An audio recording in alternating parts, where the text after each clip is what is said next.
And the defining moment, man, I say it was my blessing and my curse. My senior year of high school, I got locked up on January the 1st.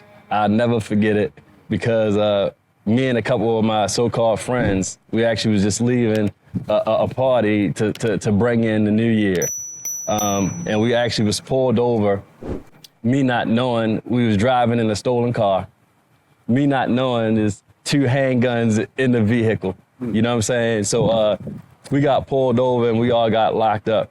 And at that time, we in court. I'm the only one without any charges. The other 2 had charges.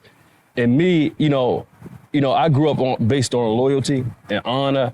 And sometimes you can be loyal to a fault. So, we was in a predicament where as though we was actually offered a plea deal. And the plea deal was we could either go to the jury or right now they can actually give us parole so nobody won't be able to go to prison. So for me, and it was boiled down to all the decision was weighed on my shoulder. So for me, like, I knew I would be good either way, but I decided to take the plea on behalf of me and my so-called friends because I didn't want them to actually go to prison because, again, they already had some charges. So, again, the 3-strike rule and all that good stuff, back then. But needless to say, I actually had parole for like 15 years. So I was terrified at the fact of I got parole for 15 years. Back then, this was like during the Martin O'Malley era as the mayor.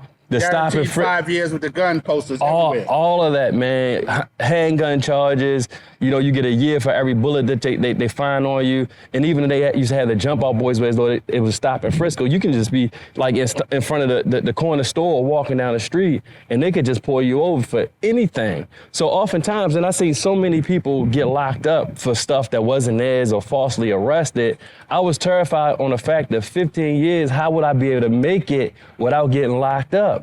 But that actually forced me to make better decisions. So from that point, once I had that parole, I had to move differently. So I might still go down on a block and speak to the guys and the fellas and the homies and all that, but I kept it moving because I know if I stood out there too long, there's a good possibility that jump out boys might come in, it might be a stash or something, or it might be close by, and that can jam me up. So at that point, it made me more conscious of who I hung out with, what I did, and from that point, it led me to be the person I am today.